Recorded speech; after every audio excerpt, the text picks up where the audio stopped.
আসসালামু আলাইকুম। এদিক দিয়ে যাচ্ছিলাম, হঠাৎ করে পাতাগুলো দেখে মনে হলো আরো মেহেদি পাতার মতো, খুব সুন্দর। আর এত সবুজ চারিদিকে হয়ে আছে, একদম লম্বা করে গাছগুলো। সব যদি মেহেদি পাতা হতো কত ভালো হতো। আমাদের মতো মানুষও হয়তো পাতাগুলো ছিঁড়ে নিয়ে যেত আর কি।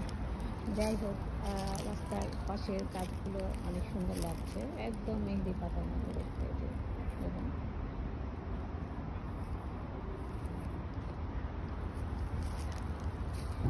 খুব সুন্দর লাগে।